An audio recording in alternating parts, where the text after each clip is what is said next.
This episode of Two Beers Till Takeoff is sponsored by No Days Wasted, a leader in the hangover supplement industry.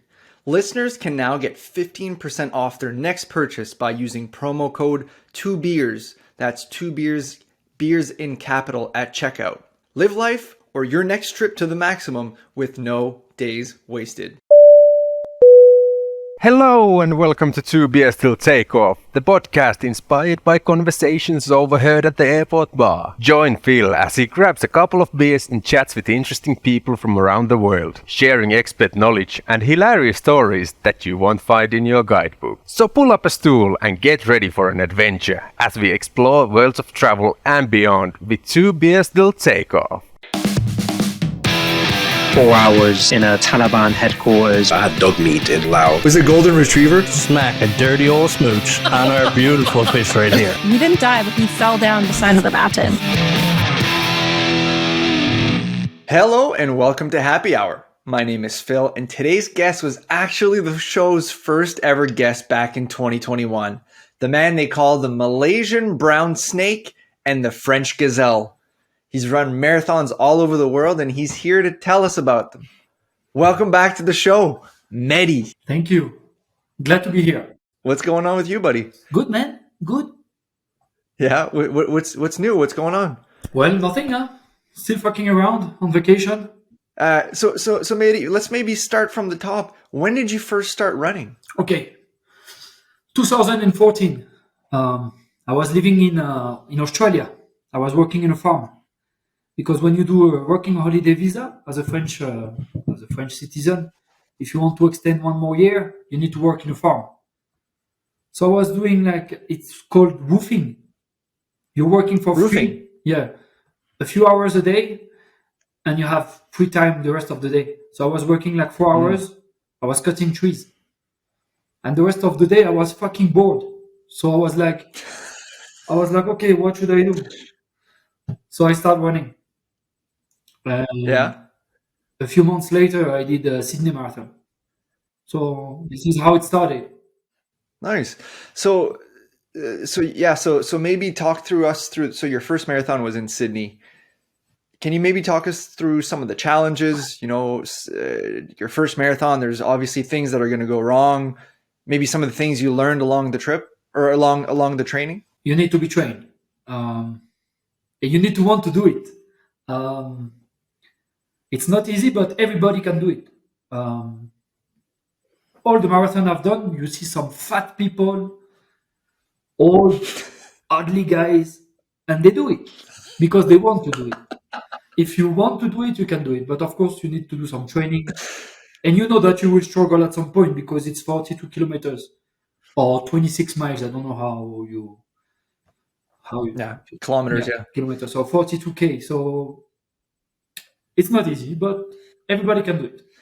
Yeah, absolutely. And I think it's a commonly well-known thing that happens when you run, when you hit that 35k, that you hit a wall. Is that something that you've ever experienced across your marathons? And if so, how did you keep going? What made you keep going? Phil, when is your first marathon? October 15th. It's going to be your first? First, yeah. That wall, I have no word to describe it. Depending on which person, sometimes 35k, sometimes 30, sometimes 37. It depends on you. But you will feel something you never felt before. It's horrible. You don't want to feel that. But this is where your body is going away. You need to finish with your head. This is where you'll be like, oh, I cannot give up. I need to keep it going, no? And this is why people are doing 1 marathon, sometimes 2, because we are not professional. I'm not. And 42 kilometers, it's an achievement for people like me, because me, I drink, I eat junk food sometimes. So a marathon is something big, but you will feel it. You will feel it. The wall is the most important thing in a marathon, I believe, because if you go through it, you finish it. I think it might, what you're saying is that something that might be important to do is not necessarily train your body when you're doing your training, but also train your mind. So like some of the advice that you'd given me was like, don't train with headphones, don't listen to music, stay in your head when you're running. Or you know what I mean? Like if you set like tomorrow morning I'm going to run, like just having those mental, that you know what I mean, you're willing yourself to go run, so you're almost going through different hurdles as you're running, right? I disagree because I believe it depends on each and every individual. Um, Okay. some people love to go running with headphones, and if they want to do it, they have to do it because you need to do whatever makes you happy. Myself, I never run with headphones. I hate it. But some people run the whole marathon also with headphones, and it helps them. So it depends what makes you motivated. If you need headphones, Yeah. wear them. It depends on you. Some people they like to go on the treadmills to get ready. I hate going to the gym. I hate gyms. Some people they like to do it. Do it. You need to do whatever you feel comfortable. Fits Because your if you body. don't want to do it and you force yourself, you won't make it. Yeah. So for you, like, do you have a specific training plan that you go through when you're getting ready for your marathon, or is it just kind of run and then the last little bit when I hit the wall, I'm just gonna mental it? Okay, it again it depends on each and every individuals. But nowadays on internet, you just tap on Google marathon training, and you have millions of answers. For myself, it's a bit difficult because of my job, so I need to adapt my job and my training. Yeah, Sometimes shit. How do you train on a cruise ship? when I'm going on a port or I'm going all around the ship, you have a place where you can go running also. Um, Oh, really? yeah. So it depends if I have time or no. If I drink the night before, because sometimes I drink. Um, but yeah, you need to train. You have on internet, you have everything actually. You just need to adapt your needs and what you need to do and your lifestyle. No, Yeah, exactly. So for you, like, you mentioned that you can go on Google and do that, but for you, what do you do? What do you do that works for you? Do you introduce plyometrics? Like, is there any diet stuff that you do? freestyle. But what I do is that once a week I'm going for a long run, usually end of the week, Saturday, Sunday. I'm going never more than 25 kilometers. Throughout all your training? Yeah, I never do more than that. Useless. And in terms of intensity, Ah, I don't know how to say that word in English. Fractionné? How do you say it? come on, Fractionné? like reduced. It's like you go 30 seconds fast. Okay, like a fractional. Fractional, yeah. 30 seconds fast, 30 seconds you go very slow, you breathe, and then you do 30 seconds again. You do that for 10 minutes. Like sprints. Yeah, almost. Not that fast, but fast. You do that for 10 minutes, you do a break, 2, 3 minutes walking, and you do again 3 times. This I do it once a week, and then I go for small runs. So I go train 3 to 4 times a week, more 4 than 3, but Okay. Yeah. So for me, I guess the plan that I found is a plan that's, I think, is somewhat similar. So you do like you do some sprint work. So like you just do like 800 meters of your target pace, and then you just do whatever you do, 3, then you do 4. Like every week you would increase the amount of sprints that you do in that training, or you can do hills instead. And then I do like one run that I'll have at my set pace, but at a shorter distance, which obviously increases as you go throughout the marathon planning. And then one at the end of the week, that's a long, slow run that's it. That's to the get way. your body used to running. I don't know if you know this, but I got operated in my knees last year, Okay. both knees. And so yoga's been really good too to get the pain out. You need to have good shoes. Yeah, good shoes I think are really good too. Yeah. But no, listen, I really appreciate, you gave me some advice. You told me, go run a half marathon before running your marathon, which I'm doing at the end or beginning of next month, which I think is great. Is a lot of things that I think that you don't consider right? The day of the race, like, what are you going to eat? Are you carbo loading? The stress of the race day, having a crowd there. There's a lot of intangibles or variables that I never really considered until you told me go run a half marathon. Can I give you an advice? Sure. Take a shit before you race, man. But I'm serious.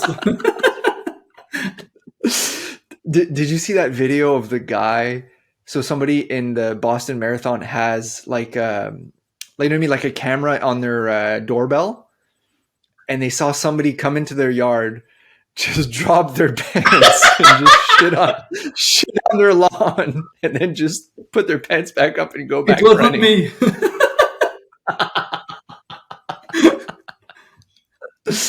Yeah, I've heard it's a reality of people shitting themselves during the race. It happens. Yeah, but no, just little things like as you kind of, once you kind of break that hour and a half running time, even just like nutrition, like just eating, like that's not something I'd considered because I don't know, I just never, like I've ran like 10Ks, 12Ks maybe. And then once you hit that like 15, 17, you know what I mean? Your body starts lacking electrolytes, nutrition, all that shit. And I just had never considered it. In a marathon, always I'm using a few of them. It can be any brand. I'm not making publicity to anybody. Huh? Like a gel. Okay. Yeah. This, for a half marathon, I believe one maybe, but it's not very important. But for a marathon, No. if you don't have them, complicated. Because this will give you a boost at some point. When you reach the wall, you will eat one. It's like a gel that will give you boost. Yeah, exactly. That's and I just bought some. I wanted to try them just to, you know what I mean, just throughout the race, like see where I'm like, okay, there's obviously different stressors that you'll have during the race than you would in training, I think. Yes, of course, it's completely different. The most important thing is that you will have a lot of adrenaline because it will be a lot of people, music. So my advice is don't go too fast at the beginning, because you will be like, okay, I want to go fast, I'm excited, but this will hit you sooner or later. Better to go slowly, and then after 10K, you feel how you go, and you start to accelerate. That's what I do. So in terms of pace, like do you have a set pace that or a number that you're looking at hitting? This everybody again is very different. I hate running with watches. So no watch and no goals. I just run and see how it comes. Okay. So no stress, stress free. When I've never been or seen a marathon or anything like that. Is there like in the marathons that you've run, do you see like your time or approximately like what your pace so is? You have in the biggest events, you have what we call pace runner. Okay. So, for example, in some of them, I believe in all of them, but you have a guy with a balloon, so you can follow. And at the back, you will have the time: 5 hours, 6 hours, 4.5, 4, 3.5, 3.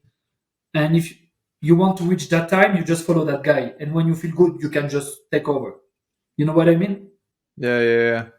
So follow the person that you're looking to pace with. Yeah. Or most of the runners, they have a watch. Huh? I'm probably one. I see everybody with watches. I got one too. Yeah. Yeah. Mehdi, have you ever had an injury throughout your training? Yes.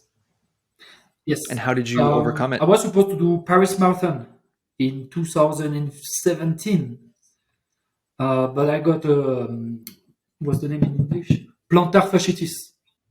Yeah. And it fucked me up, so I didn't do it. I was very sad about it. How did you get plantar fascia? Just from training? It came like this. Fuck. Yeah, that sucks, dude. Yeah, man. So Mehdi, so for people that are listening, that they maybe are new to running and they're like, hey, like a marathon seems like something that I can never do. Can you maybe give some tips for people that are wanting to get into running, but they need that maybe that guidance to make it to that first 5K or the first 10K? First and foremost, Everybody can do a marathon. Don't listen to these professionals talking on the TV or whatever, saying that nah. Everybody can do it. If you want to do it, you will make it. It's not easy. You need to get prepared. Not only training, you need to eat properly. You need to go easy with the drinks, which is not easy in my case, no, because you know me, no. Oh, look at your wall. Fuck. There's a bunch of wine bottles. Yeah, that's my house. But for people who like drinking, for example, my advice: don't stop drinking. Like you will hear some people, no, don't drink for a marathon. Yes, you can drink, but for example, if you have a pint of beer, you drink the same amount of water. That's what I do. I drink. I just double it with water. I have a glass of water, bottle of water on the side, and I get smashed the same way. And the next day, I feel much better, to be honest. So that's Yeah. number one. But the most important thing is not alcohol; is food. Eat nicely if you can. Veggies, meat if you eat meat. But don't go McDonald's every day. Of course, if you want to go McDonald's once in a while, you can. Huh? It's no problem at all. But just common sense, I believe. But everybody can do it. If you want to do, Get a Big Mac with some Inca Cola. yeah, that's disgusting. That's too sweet, man. So training wise, what should they do to start running? Follow your life balance. So it depends on what's your job. If you have a job, you need to balance it with your free time. So you need to take your life, your schedule, and you need to see where you can put your running training. You don't need to run every day. You just need to see for your person how you can manage to train. And everybody can do it because we all have time, no? Some people like to go running at night. Myself, I hate. I will never run at night. I am an early morning person, so I will run before work. I'm like 5:30, 6 in the morning, no worries. But some people cannot do that. They do it at night. So it depends on each and every individual. But if you want to do it, you can do it. If it's your first marathon and you don't know what to do, where to start, you Google it, marathon training. Have a look, 5, 6 or different marathon training, and you check with your schedule, your personal schedule, and You make it work. you make it work.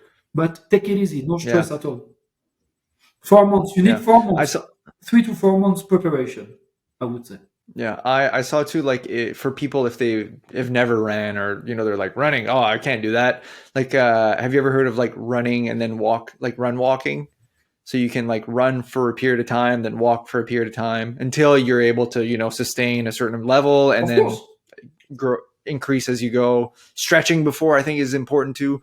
Like for me, especially with I want to avoid injury as much as possible. I just found like a good stretching before and after. Something that works for me. Yeah, of course. But everybody need to start anywhere you could. I don't know how to explain it, but if you want to run a marathon, you need to start somewhere. Start if you never run before, but you want to start running. Go for half an hour walking. Then the next time you go, how can I say? You run 15 minutes, you walk 15 minutes. Yeah, like I think, I guess like I'd run before, but I'd never especially with what happened with my knees and shit. I was like, fuck, man, like marathon, that's out of the question. That's something I'll never do now. And it's crazy to think like just, I guess, a few months into training, I'm already at the halfway point, and I'm like, man, like there's no way that I'm not doing a marathon. You know what I mean? Once you get into it, that's where. So it's maybe to take it into segments. You know what I mean? Start with that 5K, start with the 10K. Do a half marathon, like you said, and then that'll get your confidence up, being like, hey, I can fucking run a fucking marathon. Okay, Phil. I would like you to hear this podcast on October 14th. Yeah, absolutely. You will feel it. You need to do it to feel it. It's amazing, man. You'll love it. So I guess we haven't told this to people, but Mehdi and I were actually talking because he posted something like he was running, and I said, Mehdi, when are you doing your next marathon? He said, oh, I'm doing one in Toronto, in Canada. And I said, well, fuck, I'm doing one that same week, but in Prince Edward Island, like way east. And he said, fuck, maybe I should go and visit you and do it with you. So where are you at with that? Are you still considering coming to PEI? Yeah. Normally, I debark from the ship on October 13 from New York City. I was planning to do Toronto, but if you're going there, I'm happy to see you losing your virginity.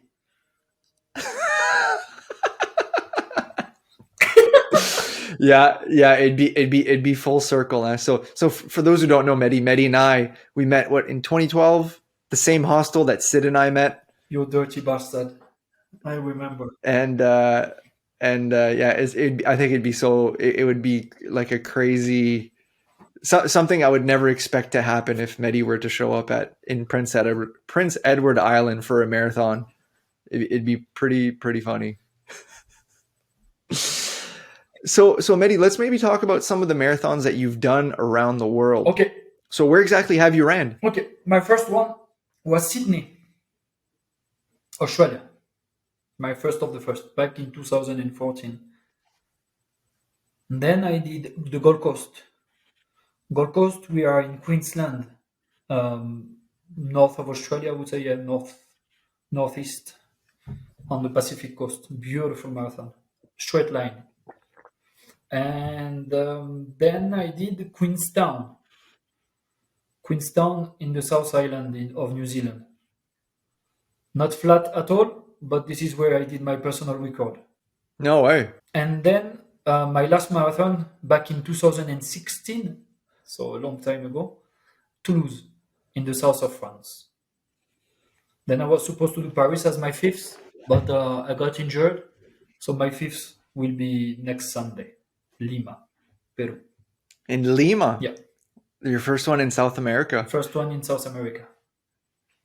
What's the course look like? Is it pretty up and down, or is it? It's a double loop. Double loop in the city and then Pacific coast.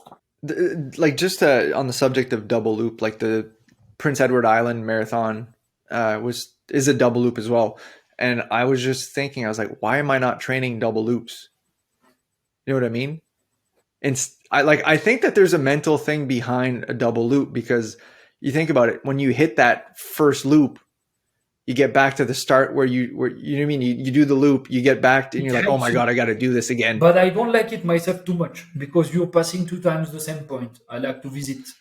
Me too. But it's fine. But I just think for me, I wanted to be prepared for that, because I think right before you cross that like point where you make the first loop, you're like, fuck, I got to do this again. But once you get to like a quarter in, you're like, I'm almost done. Like I've already done this. J'ai déjà fait le parcours, you know? But I've already done this. You can have the opposite effect.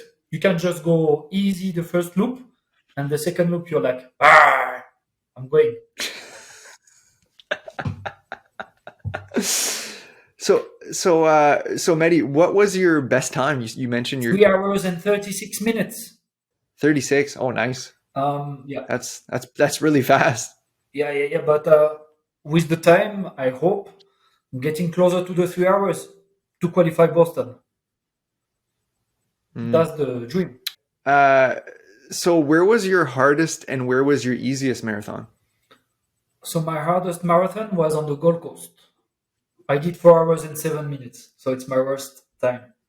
Why? And what happened? It was the middle of winter, so it was June. It was June 6th, I believe. So it's winter in Australia. It was 25 degrees Celsius. I don't know if you speak in Fahrenheit or you speak in Celsius. It's just the US. Okay, great. It was horrible. And the Gold Coast Marathon, in all my marathon, is supposed to be the fastest, the easiest. No, I got hit by the sun. I hate the sun. Man. I Yeah, struggled. And my wall, I got hit a lot before than 35. yeah, Before that's 30, that's I a got. whole different factor, right? Yeah. When the sun dehydrates you. Horrible, man. But I finished it because you when you start, you want to finish it. But it was not Yeah. easy. Um, and you recently did a jungle marathon, half marathon. How was that? I did a trail. Yeah. Same. I got hit by the sun. I don't know the time I did, but not bad. And it was up and down. So two big Oh hills. shit. But Did you see any like animals when you were doing that? no, it was in the coffee field or the coffee plantation. What's the weather like this Sunday in Lima? Cloudy, 25? 18 degrees. The faster you finish, the colder it's going to be. And the wind, it's a double loop, so but it's not windy. The wind can have an impact also, but it's not windy. So the loop, is it going towards like the Miraflores? This is where we start. This is where we finish. Yeah. Okay, cool. Cool, that'll be interesting. Um, so yeah, so in terms of preparation, is there things that you're doing to prepare for this specific marathon? You know, you haven't done one in a couple years. No, same. Uh, So alimentation, maybe with my age, I'm 31. I'm maybe a little bit more careful than before, but I take it easy. I'm not stressing myself when I cannot go training or I have something else to do, a group of friends to see. I'm like, yeah, fuck it. I do that tomorrow. So yeah. some people are very, how can I say? They want to do that training and it's a priority and it's the training and the training. Myself, no. I do my training and if I have something else to do, I just adapt. But same organization. I'm excited. Do you do carbo loading? What is it? Like eating a lot of carbohydrates before your race? Nah. I don't eat. I don't eat red meat. The past. White? No, I don't eat red meat the past 3 days, and I'm not going to eat red meat until the race. A lot of chicken I'm eating this week. Pasta. But rather than I drink a Okay, lot of cool. water. I drink at least 3 liters a day. Rather than that, no, I don't stress myself with more than that. I don't care. Okay, cool. So now, Mehdi, you're living in Peru, in Cusco. How's life there? Man, it's fucking cheap, man. You've been there. Yeah. How often are you eating guinea pig? Sometimes with the family of my wife, but myself, I'm not a big fan of it. I don't care eating weird animals, but nothing special. I prefer alpaca. No. Yeah, alpaca's good too. Yeah. So you live in Cusco. What are some of the recommendation that you can give as a resident of Cusco for people that are going to visit Cusco? Fuck, man. It's once in a lifetime experience. I don't sell anything, huh? But if you like hiking, wow. One of the seven wonder of the world is right here. Machu Picchu, which is a couple of hours travel from here. Um, that's one thing you can put on your bucket list. And if you don't have so much money, if you're a budget traveler, um, it's an easy travel because it's one of the cheapest country I've been. Yeah, super cheap. What trails? So a lot of people know about Machu Picchu. A lot of people know about the Inca Trail. Uh-huh. What are some of the trails that you've done that? Okay, What are some of your favorites? so we are talking about budget traveling. If you do Inca Trail and you go through an agency, they will rip you off. It's fucking expensive. Well, maybe not expensive for us white people, or yeah. Um, You're not a white person. fuck, fuck you, man. But how can I say? Yeah, it's super expensive for your Inca Trail because you can only do it through an agency. There is alternatives to do it if you're a budget traveler. For example, you have a trek called Salcantay. It's 5 to 6 days um, walking, and you end up at Machu Picchu. The only thing you need to pay is to accommodation, Enter. which is a couple to $3 a night. or $1 if you have your tent. And the thing that you will pay the most is the ticket, the entrance to Machu Picchu, which is maybe Okay. $25. Okay, so you could actually just go and there's accommodations on the way Yeah, that absolutely. you can just pay to. Myself, Okay, I feel like people don't know that.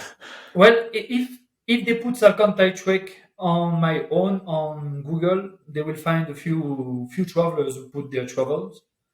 Myself, I did it. I did it on my own with a tent. Um, man, amazing, amazing, and cheap. You don't have to spend too much. Yeah. Have you ever done this? There's another trek that I wanted to do, but we didn't have enough time. How Sangate? It was I think it was called no, it's called Oli Tambo or something like that. Oyatai It's Tambo? like yeah. Have you done that one? It's in the valley. Yeah. But when you get there, there's like it's very difficult to get there, but once you get there, it's a larger city and more developed city than Machu Picchu. It's a small town in the valley. Myself, I recommend to spend at least one day there, or 2 days and one night, and you have hikes and you have Inca ruins. There's another place. No, excuse. It's Choquequirao. Okay, well, I never been there, but I heard of it. Yeah. So it's not Oli Tambo. Oli Tambo, I just remember because we were gonna do that village. It's the village. Choquequirao, it's another place. I haven't been there. It's a lot less touristic, and it looks like Machu Picchu, but I haven't been there. Yeah. Me myself, to be honest. Yeah, but apparently you can like walk into the buildings and you can almost like it's almost like you own the place. Yeah, I heard of it. It's my plan, but so many things to do. Fucking hell. Yeah. For you, like when we were in Cusco, we loved it. Obviously, it's a beautiful spot. One of the things that we weren't really or they didn't realize is that altitude has an impact on you when you're there. You know what I mean? Even just going up some stairs or something like that, you're like, whew, like. So for you, that must be a big advantage for you. You know what I mean? Living in the mountains to then go to Lima, which is at Training for ocean level. marathon, it's an advantage. Yeah. Yeah, of course. Yeah, dude, you're gonna be flying at that marathon tomorrow or on Sunday.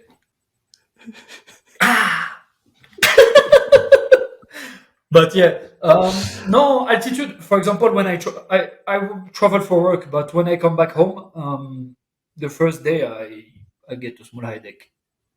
So coca tea, and the next day I'm better. And no alcohol the first night. It's Yeah, exactly. I'm fucked up, but I insist on it. No fucking alcohol the first night, or the next day you are dead. You're losing a day of vacation. It's true. Yeah. Have you ever done ayahuasca? No, Is this something that you'd want to try? I'm scared to shit myself. But you've done it, you know. Yeah. I mean, I did have bathroom issues. Like I did have. Yeah, no. I didn't shit myself, but I had to go to the bathroom when I went or when I took it. But it wasn't because of ayahuasca. It's because I had taken malaria pills. Ah, yeah. And then everybody said, "Don't take malaria pills. It's going to screw up your stomach." And then 2 days later, I was, yeah. But to have to go to the bathroom during the experience was really challenging. How did you manage to wipe your ass? No, it's not like that's not the issue. It's like getting up, standing up is the issue because your perception's all fucked up. Oh, man. Is it like LSD? I've never done LSD. I've never done psychedelics. I've just done ayahuasca. Fuck, I did LSD once. Man. Never again.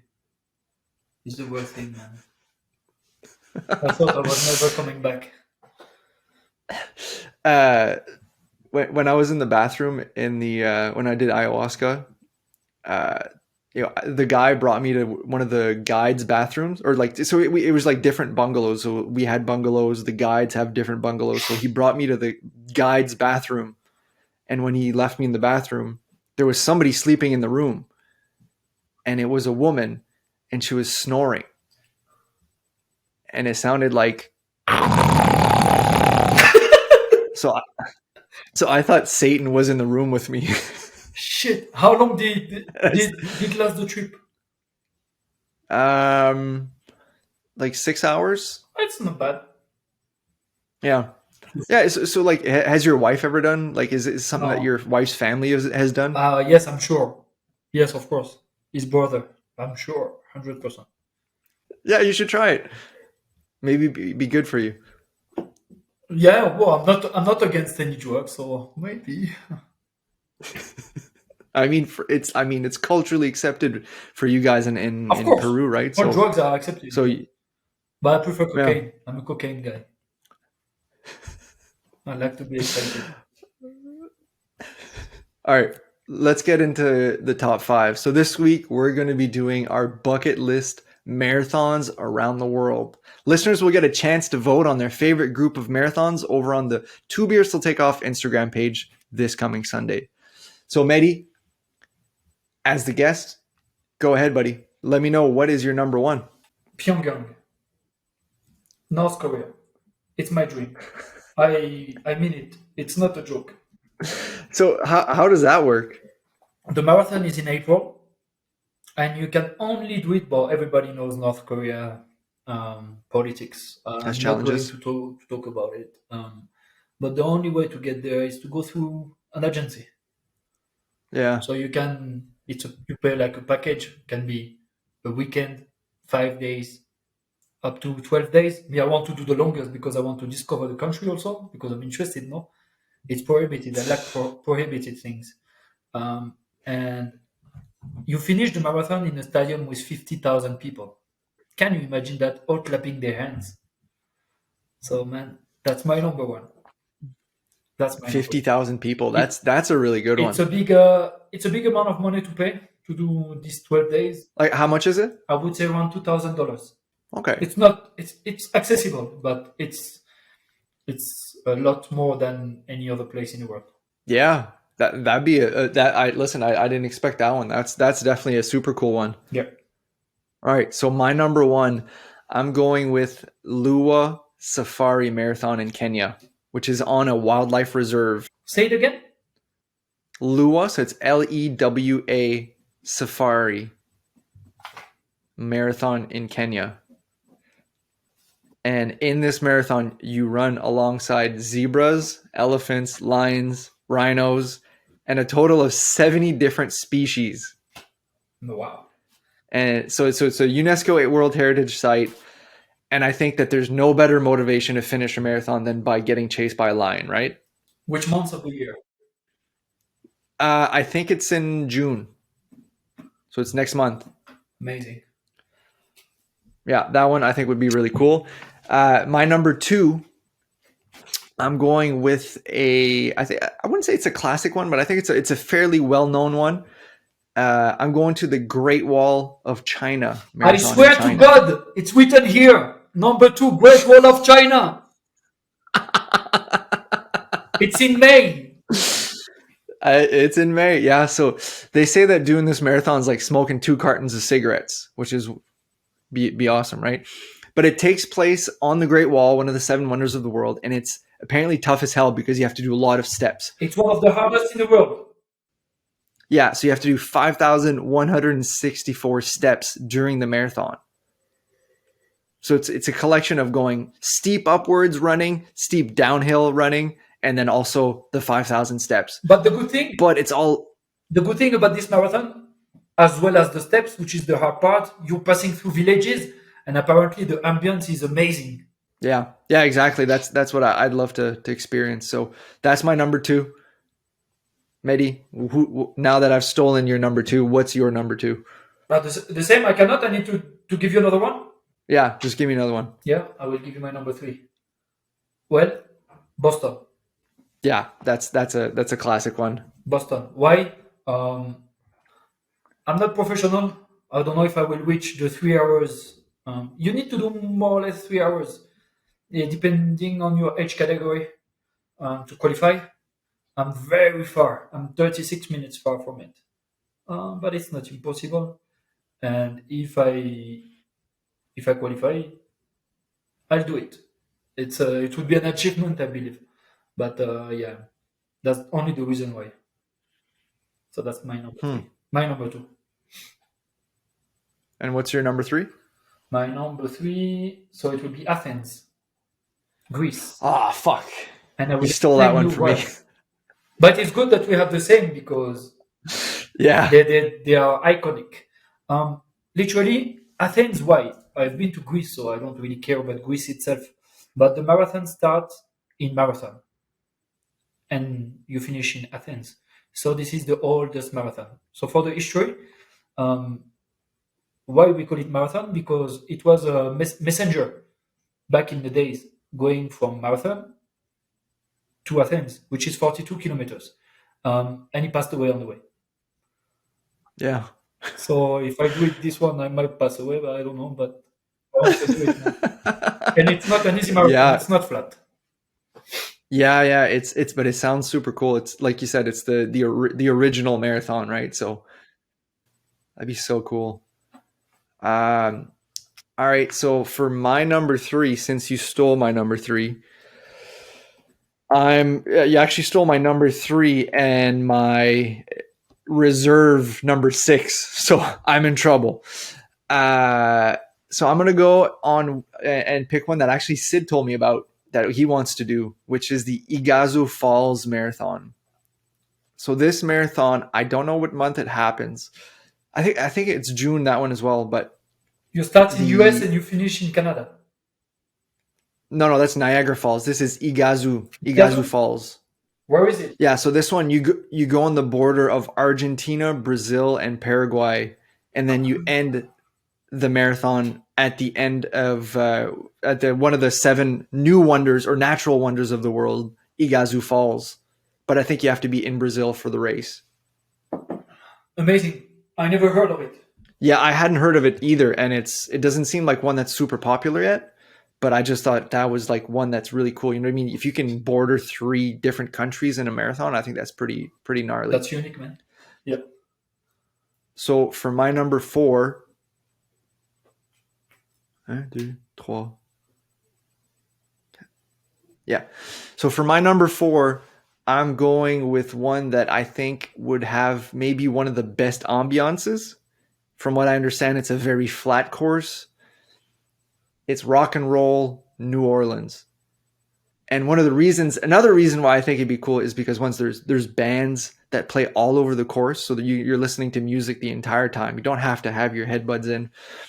And also, what a great place to celebrate the end of a race in New Orleans on the French Quarter. This has to be confirmed, but I believe all the rock and roll marathon, they have a website. It's like a series of marathon, and all of them. Yeah, there's one in Vegas. Yeah. Vegas at night. But you have also one in Europe, in Madrid. All the rock and roll marathon are well known to be like you don't need headphones and it's a big ambience.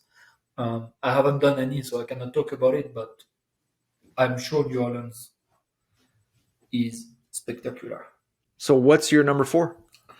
Paris. I'm French. I'm French. Easy one. So I think people are pretty familiar with the landmarks around France or around Paris. Can you tell us c'est quoi le parcours? Well, it's changing next year because you have the Olympics. Right. But you're going Eiffel Tower, Arc de Triomphe, Concorde, stuff like that, all the big monuments of Paris. I lived in Paris for 6 months, so it will be something special to run there. But maybe because I'm French, I think that. But yeah, and I was supposed to do it a few years back, so it's still on my list. And now that I don't live in France anymore, it's even something that I want to do. Yeah. So when are you planning to do that one? No date.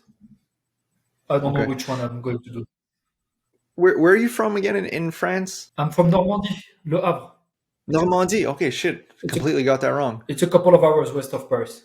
Yeah. The Battle of Normandy is pretty famous. Yeah. Yeah. What's it like in Normandy? Green, raining, and it's like a sheep shagging place.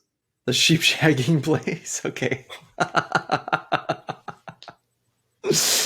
All right. So give us your number 5. Okay. Tokyo. Oh, that's a good one. And Tokyo, it's one of the major marathon. But why It's one of the country, one of the place in the world. I've traveled a lot, but that's one of the place I haven't been, and I would like to visit without the kids. Maybe with my wife, but not with the kids.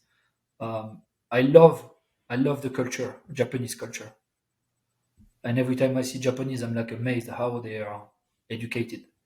I feel shit when I see them. Have you ever been to Japan? No, I never been. I would like to. I want to do a trip there. So if I do the marathon, I'll probably spend a month there. It's in March. Yeah, that'd be a cool place to do it. Yeah, absolutely. Yeah. So for my number 5, I'm gonna do Maratona di Roma, since I've had to pivot here.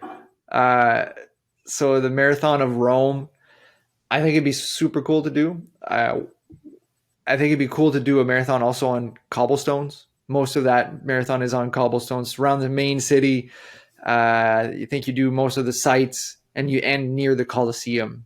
So you stole Athens from me, to get that, like, the original marathon, that history. But I think I came back strong with one that ends near the Colosseum, where people would literally kill themselves. You know what I mean? Like, it'd be a fight till the death. I think it's a cool place to end. And I mean, just around the Colosseum, for those who have been, they know that, like, you go through, you know what I mean, all these ruins around right before getting to the Colosseum. It's so beautiful. So I think that'd be an amazing end to a race. Amazing, man. I want to run. So let's do a little recap here. So Mehdi's got Pyongyang, Boston, Athens, Paris, and Tokyo.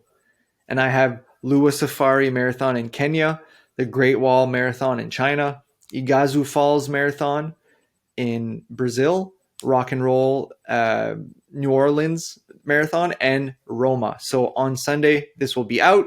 You guys will be able to vote on your favorite group of the 2 on the Instagram page of Two Beers Till Takeoff. So Mehdi, are you ready? Your marathon is in a few days here. Are you ready for it? So we are on Sunday, yeah. 3 more days. Are you ready? You nervous? No. I'm looking forward for October. Me too. Fuck. To see your little pussycat running. We'll have to do it. We'll have to do a live podcast right before the run. I mean, but what we're going to do now, I do this marathon. I'm concentrate on it, and then I'm going to start organizing myself to get there. Okay. But I Perfect. believe from New York City, it's not that complicated to get there. Worst comes to worst, you could just run there, right? Yeah. Let's see. Yeah. All right, buddy. This was great. Best of luck on your marathon, and we'll see you in October. Fuck you all. All right.